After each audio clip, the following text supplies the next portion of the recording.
All right, everybody, welcome. We're glad to have you. We're gonna give it 1 or 2 minutes for everybody to get here, and then we'll get started.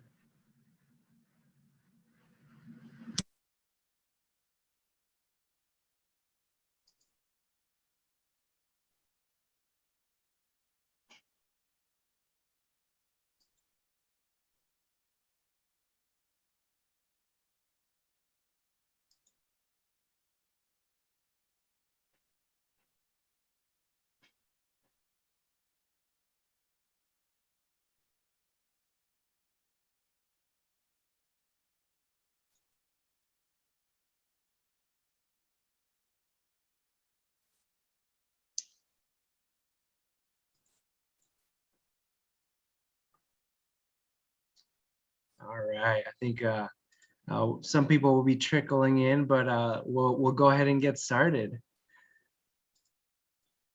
All right. So welcome, everyone. Hi, my name is Mario Munoz. I'm the co-chair of Education Outreach for the Women in Mining Arizona chapter. First, we'd like to say welcome and thank you for joining us today to learn a little bit about optimizing high-resolution drone photogrammetry for geotechnical analysis. Before getting started, we want to give a brief introduction to our organization and why we're hosting these talks.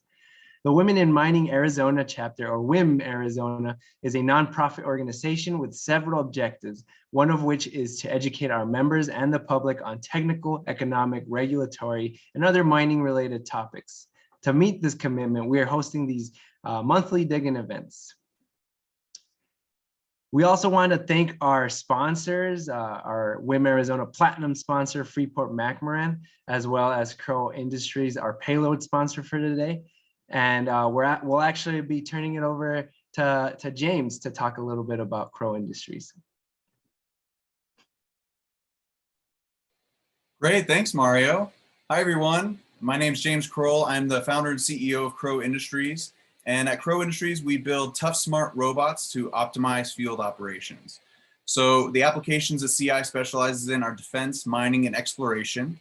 Fenris, that you can see here, is our first product named after the infamous son of Loki. Fenris is an uncrewed ground vehicle that hosts small aerial drones for long duration investigations. It can autonomously map mines much faster than a surveyor can with a tripod, and it can be used for inspections, prospecting, and search and rescue in dangerous or otherwise inaccessible locations. So we've begun field testing and are hoping to deploy it in some mines next spring. So we've been talking with U of A's Mine Lab about doing it there, but we're also looking for other partner mines that we can deploy it in real world mining situations. But yeah, so if you want more information, please reach out to me. We have partnered with University of Alaska Fairbanks and AeroVironment for our technology development, but I also wanted to extend to you as the Women in Mining Association that if I can be of any help to you, understanding how technology can enhance mining or just make miners' lives better in general, there's a lot of different things beyond what Crow Industry does that technology could really help in different ways. So feel free to reach out to me anytime with any questions or anything like that. And thanks for having me.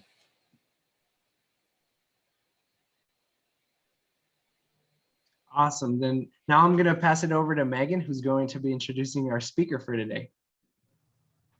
Hi, everyone. My name is Megan, the chair of the Education Outreach team here, and I'm here to introduce James McNabb. He's a geologist with Colin Nicholas from 2018 to now. He was born and raised in Flagstaff, and he spends his free time trail running, playing with dogs, and doing DIY house projects. He has a bachelor's in geology from the U of A and a MS in geology from the University of Oregon. Prior to joining Colin Nicholas, he was an upstream geoscientist at ExxonMobil in Houston, Texas. And I'll turn it over to you, James. Thanks so much. Cool. Thank you. Yeah, thanks for that introduction. And thanks for having me. It's a real pleasure and honor to be talking with you all. And let's see if I can. Oh, I think someone's got to stop. Okay. Share this here. Okay, can everybody see my screen? Good. Cool. All right. So thank you for the introduction. My name is James McNabb. I'm with Colin Nicholas. Been with them for about 3.5 years or so. Prior to that, oil and gas industry, as Megan mentioned. And so Colin Nicholas is a geotechnical engineering firm focused mostly on the mining industry. We specialize in things like slope stability, mine planning, rock mechanics, and so on. So today I'm going to be talking about our drone program, specifically how we incorporate this mostly drone photogrammetry into our business as geotechnical people. So let's see here. There we go. So we started our drone program in early 2018.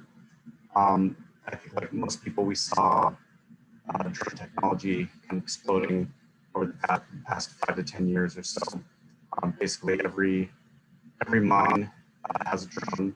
They're using it for various things, mostly just viewing blasts and doing things like inspecting towers and so on.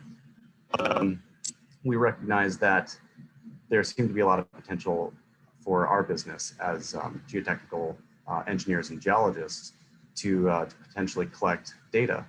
And as James Crowell said, these drones offer a way to collect data that's really safe.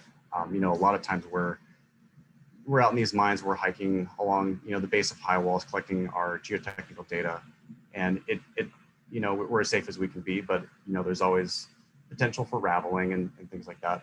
These allow us to collect a lot of data that you can be standing not even within the pit to collect the data. So step one was how do we plan these flights?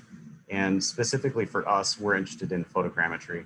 I won't get into the details of photogrammetry, but it's essentially taking a series of overlapping photos of the subject, and it uses kind of like triangulation to match pixels between the photographs.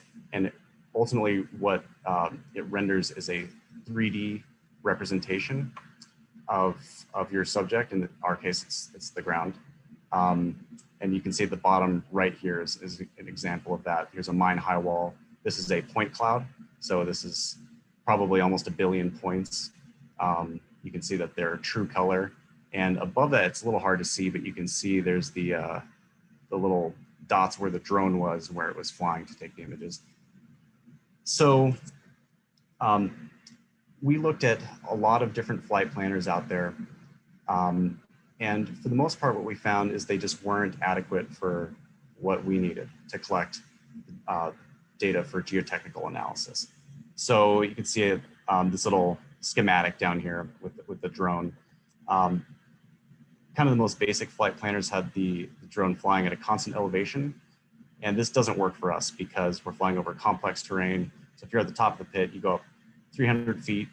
By the time you're over the bottom of the pit, you're 1,000 feet or more up. And so you're losing a lot of your resolution at the bottom of the pit because the distance away you are, that dictates your resolution. So the next best thing is terrain following, which a number of programs have. But what we found is they would follow the terrain, but the gimbal angle or the camera was always pointed straight down. And that's not good for us either because we are almost solely interested in information on the bench face where you can actually see faults and fractures. So these would be blind zones for us. So we developed our own flight planner in-house. My colleague, Daniel Childs, kind of spearheaded this, Drone Plan 3D. And what it allows us to do is upload the most recent topography. So you would get like a topo map from site. And this is, so we're not relying on things like Google Earth or things that are just very inaccurate. And then you can set the distance away that you want to fly. Typically it's 300 feet for us. You can set your photo overlap, which is usually 70% or so for photogrammetry. And it creates this flight plan. And another important thing, it adjusts the gimbal angle. So it looks at the terrain in the field of view of the camera, and and it adjusts the gimbal angle to always be perpendicular to the ground surface. And so that way we're capturing all the data on the bench face, and it's a uniform ground sampling. And so on the right, this is an image of a high wall where you can see we've got the terrain following. It's probably a little hard to see, but there's a bunch of little squares representing the pictures, and you can see how those are all, I guess they're actually parallel in this case to the ground surface. So the pictures were taken perpendicular to the ground, and that yields a very nice even point cloud. And if you're interested in this, we've got a paper out, I think this was published in 2020, that details kind of the mechanics of drone plan 3D. And you can find this on our website at cnitucson.com. I think there's a publications link there. So with photogrammetry, there's basically 3 main products that we use. So you get the point cloud, which is a true color point cloud because it uses the actual pixels from the photos. So this is wonderful because it's sort of like LiDAR. It's not quite as accurate, but it maintains the color. So that's really good for us as geologists. From 300 feet, we're able to sample about 3.5 centimeter ground sampling distance. So that's, you can think of that like the resolution. We also get digital elevation model, or DEM, and this is a TIFF file. And then we get topographic contours, and those are whatever you specify, 1 foot, 5 foot. And we do our processing in a software called Pix4D for reference. There's others out there, they mostly do the same thing. But these are the data sets that we work with the most. And this is an example of a true color point cloud, kind of an oblique view of some benches. And importantly, also, as long as you've got ground control points, so little points that you can identify that were surveyed by site, this is all geo-referenced, which is very handy. You can actually see some little orange X's in here. Those are our ground control points. So then I'm going to step through and show you some of the post-processing things that we do with this data. I think we're basically just scratching the surface, but I'll show you a couple of different analyses that we do. So this is an example of sort of a deformation analysis. This is a digital elevation model. So this is a raster TIFF file. You'll notice it kind of looks like a hill shade. This is not. This is actually colored to slope. So lighter color is the horizontal benches, and the steeper it gets, the darker it gets. So the darker the bench faces. And for reference, it's hard to look at. You get a little turned around, but this is the crest up here to the right, and then it's going down slope to the left. So you're going towards the pit bottom as you go to the left. So what we did is we flew this wall a number of times. We knew it was moving. So this is May 2018. And then we flew it again in October 2018. So you'll notice a couple things. You saw this movement over here. We see this crack opening up right here. I'll toggle back and forth so we can look at it again. So you can see this large tension crack opening up on the wall up here. Everything to the right of it is stationary. Everything to the left is moving. For the most part, you'll notice actually, if you look down here, the bottom left, there's a bench in here. It appears to be stable. So actually, this is being overrun by this movement. So we're learning a lot about this failure mechanism just from toggling these two DEMs. And I think there was a little focus initially on this large fault here, but actually it appears to just be passively moving along this tension crack here. So that was October 2018. We flew again in November 2018. So you can see more of the same. This large crack opening. Hey, James. Yep. With the video and everything, I think the sound is kind of taking a toll here. Would you mind not sharing your view, and that might help. Perfect. Thank you. Okay. Yes, I'm on Wi-Fi here. So you can see in November 2018, this crack really opening up even more. I'll toggle back. to October, November. So that's just 1 month, probably a rainy month. Keep going. February, things really kick off. So this is over the winter time. This is a month in southern Arizona. So probably got some rain in the winter. And then finally to July 2019. So you can see, oops, May, quite a lot of deformation. Now to quantify this, what I've done here is I've just subtracted the final from the original, so July 2019 to May 2018. I've come up with just kind of a false color overlay map, and this is basically a difference map to show what's moved and what is not. In here, what it's showing is blue is dropped and red has gone up. That's not quite accurate. The red hasn't actually gone up. It's just that these benches have been pushed out, so it looks like the terrain went up. But ultimately, what we're looking at is this gray area over here has not moved, and all of this has moved. This is very useful. This is an obvious case. We have got a large crack here, but a lot of times the movement is not so obvious. So you can make these difference maps, and it really lights up exactly what's moving and what is not. And since we have the DEMs and these slope maps, you can actually track objects. So you can see these things up here. You can see these vectors that I've got in here. So I think I was tracking this rock right here, which I can see in every scan. And I know the horizontal distance that's moved, and I know the vertical distance that's moved because this is a digital elevation model. So then you can come up with 3D vectors to see exactly how much it's moved. And this is 37 feet, 41 feet. So quite a lot of movement. So because these point clouds retain a true color, they're very useful for geologic mapping.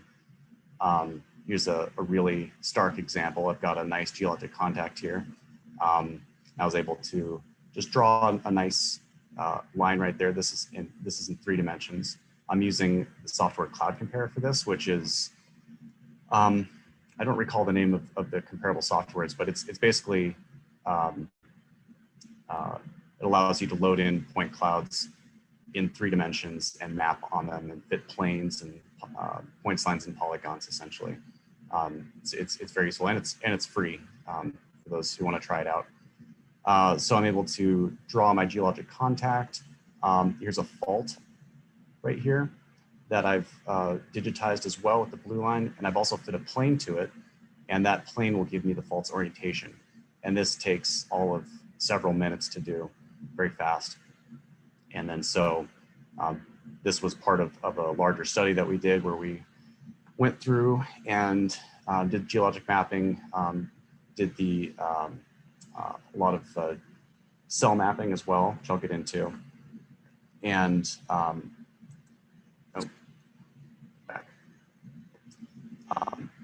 I should mention that this is not meant to replace fieldwork by any means, but for this example, we were actually contracted to do this work in early 2020, so February 2020, I think. And of course, COVID hit, so we were able to, but we had our drone program up and running by then. So we actually had people on site fly one of our flight plans, give us the data, and we were able to conduct our study with some guidance as to what these rock types were, of course, and some of the on-site conditions like presence of gouge and so on. So then getting to kind of a finer scale, we can actually conduct rock fabric mapping. So this is joint sets and whatnot at the bench scale.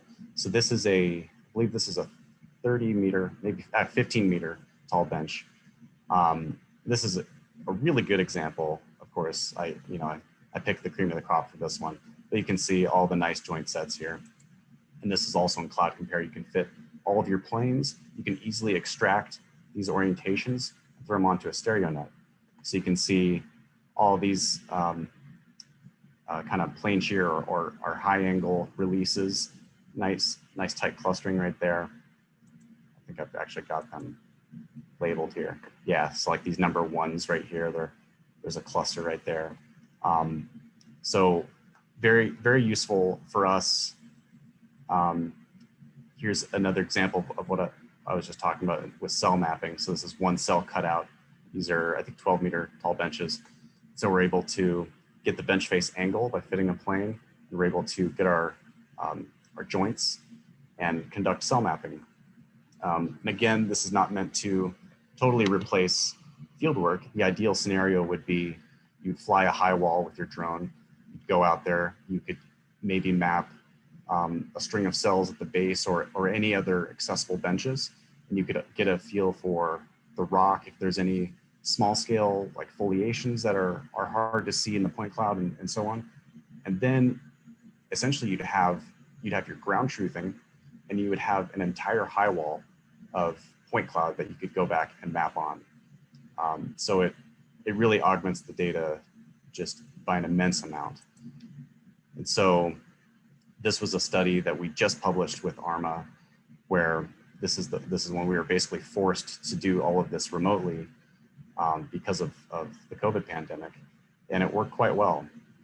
Again, we were able to do our geologic mapping, our rock fabric mapping, and then actually kind of confirm some of that stuff with the geologists on site. So we could it's not quite a ground truth, but just so we have some confidence in what we're looking at.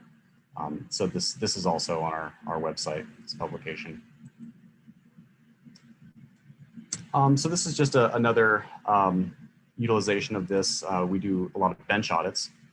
So for those who aren't familiar, essentially what we do is we collect, we digitize the slope breaks of a high wall. So that'd be the crests, the top of muck, and then the toe of muck. And with those three lines, you do it for the entire high wall. You essentially connect those up. We do it in AutoCAD. We've got a routine for it. And what you can extract from that are the achieved bench face angles and the catch bench widths, how much muck there is, and a number of other metrics. And what this allows us to do is see how well they're mining. Essentially, they've got their design, and we're able to do an audit and see if they're making the design or if they need to change something. Or we can do this to say, maybe you can steepen up even, which is sometimes kind of rare. Usually they're mining too steep. So traditionally we've used things like LiDAR scans, if we're lucky, or triangulated topo maps, and did our best to digitize these crests. Crests are the easy ones. Top of muck can be a little more challenging. Toe of muck can be very challenging. But with this high resolution point cloud data, we're able to very accurately do that. And initially when I started this, I was just doing it using the true color point cloud, which is pretty good. You can see the crest there, the top of muck. Toe of muck's a little bit harder, but it's very tedious. You're clicking along. This is all in Cloud Compare. But we came up with a technique where you can actually use the slope. So this is the calculated slope of the point cloud. So blue is horizontal, and then it gets to warmer colors as you get steeper. And right away, just toggle back and forth, you can see that the crest pops out. The top of muck really pops out. Toe of muck is not quite a change in the angles, but you can still see it down there. And what we're able to do is mess around literally with just the saturation of those two. And now I've got my top of muck, my crest, and you can just keep whittling away until you essentially filter out your points here. And this is great because now this is its own point cloud. So in Cloud Compare, you can just digitize. You can click over here on the left, you can click on the right, and it'll draw your top of muck line all the way across very, very fast. And same with your crest. And then you can always overlay that on your true color on cloud and check it. You can see it's very accurate in this case. Usually you can extract your crest and top of muck at the same time, and then you have to go ahead and do it again for your top of muck, but it's just a big time saver. So those are just a couple of examples of how we're implementing this data set. And we're just scratching the surface. I think there's a ton you can do with these point clouds, the DEMs. Here's an example. I just threw this this together. So what I've done essentially is a sort of a surface hydrology model. So this is the drone orthomosaic. You can see here's a haul road, or it looks like it's out of commission haul road, but used to be one. And you can see a failure here. Here's the slope map for that, so you can really see the topography pop out at you. And what I've done is I've run a flow accumulation on it. And what that does is it analyzes the terrain and looks for where water might accumulate. So a lot of things pop out at you with this. You know, there's all these little, you know, potential accumulations on the high wall, but then you get these really large ones. And the one that's troubling to me would be this one up here, accumulating on this old road and then spilling out right into this failure. And I happen to know that there's a low angle fault underneath this failure. So you're dumping a whole bunch of water into that. That could be pretty bad. So this could aid in, you know, visualizing a potential hazard and then engineering a solution, which might, you know, could look like a berm up here to stop that potential water flow and so on. So just a quick example, but there's just a ton of analyses. This example was done in QGIS, which is sort of like ArcGIS. And if anybody's worked with ArcGIS, you know that there are approximately 1 million tools you can use to analyze DEMs. So that's all I have. Thank you again. I'll stay for as much Q&A as I can. I am, full disclosure, taking MSHA Underground right now, and they've allowed me to sneak out for this. But I'm happy to take some questions. If we run out of time, here's my contact in case anybody else has any other questions as well later on. So thank you. James, thank you so much for this presentation. We do have a couple of questions, so we'll see how far we can get with your time. The first one, does the 3D come from syncing surveyed points to multiple photographs? In a way it does, yeah. So photogrammetry, it essentially uses all the pixels in a photograph and it matches those to overlapping photos.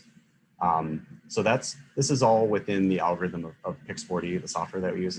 It's very complex math. It takes a lot of processing power. But yeah, so it's essentially, as I understand it, like triangulation. So you've got a bunch of overlapping pictures. They're taken at different angles and you know, relative to the subject, and that's how it renders it in 3D. It's amazing technology.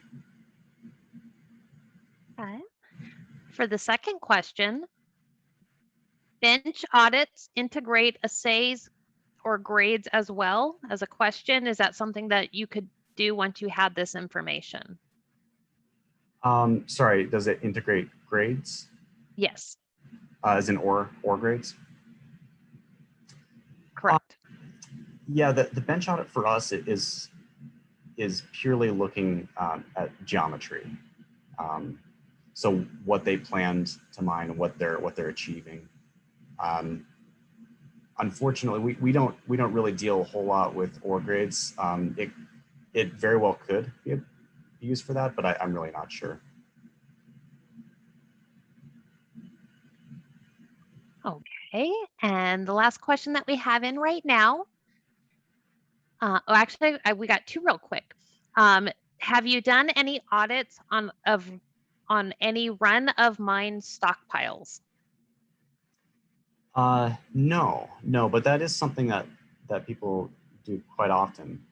I believe they do volumetrics on stockpiles.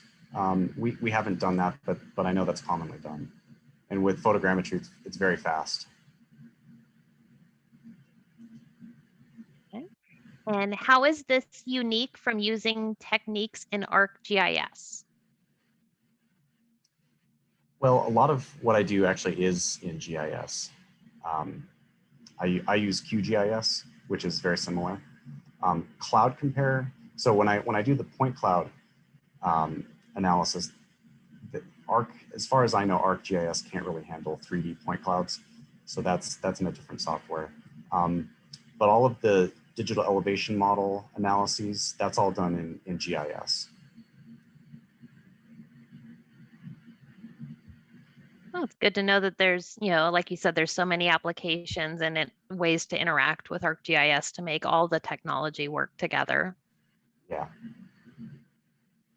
Well, we don't have any more questions at this time that I see, but we do have your contact information. So I want to thank you. Oh, here comes a new one. I see everyone's starting to type in fast now.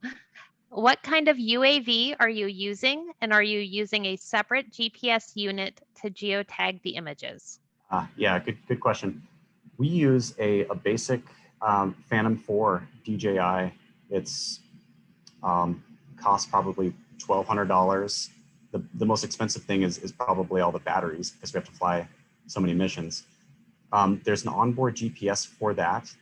It's not great, but it's enough to render the images for in the correct space for the photogrammetry software. And then what I mentioned about the ground control points, which are basically spray painted X's. That's typically what we use. And we'll have people on site survey those with their RTK or PPK GPS systems. And then they send us the coordinates. And that's how we georeference the point cloud is with those ground control points. Right, good to know. And if it's $1,200, I'm guessing it's small enough to actually fit somewhere pretty easy and not take up too much space. They're very small. Yeah, they make little backpacks for them. Yeah, there are more expensive drones out there, obviously. But for us, all we care about is the camera, really, and the flight time is pretty good. Fixed wing drones are used often, but for us, when we're in a mine, it's hard to fly a fixed wing drone when you're standing on a bench. So it's much more advantageous to have the like the quadcopter style. So that's what we use. Okay, and one last question. Has this helped avoid catastrophe or other problems so far? Oh, that's an interesting question. I'd like to say that it has. We've done some very interesting analyses. I think the deformation analysis that I sort of started out with. We knew that wall was moving, obviously with radar and prism, but what that helped us determine was the mechanism of the movement, the magnitude of the movement, and basically it really helped us understand kind of the extents of it and how it was moving. We realized that there was sort of a rotation. So part of the wall was moving faster than another part of the wall. And so that really helps us kind of understand what's going on behind the wall in the subsurface, as opposed to just a snapshot of a prism or a radar image. Thank you. I want to give a huge thank you to James McNabb for presenting today, and to our sponsors, Freeport-McMoRan and Crow Industries. Thank you. As you can see, we are active on social media and ask that you follow us there for updated information.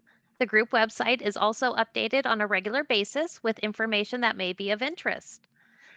I'd like to invite you to join us for future events. Our next Dig In presentation will be on mine reclamation in Bisbee, Arizona. And our next quarterly event will be August 1st in Tucson as an in-person networking event. Be on the lookout for more information coming soon, and make sure to register in advance. Thank you guys, everyone, for attending. And if you have any questions or concerns, want to know information or how to get more involved, please reach out.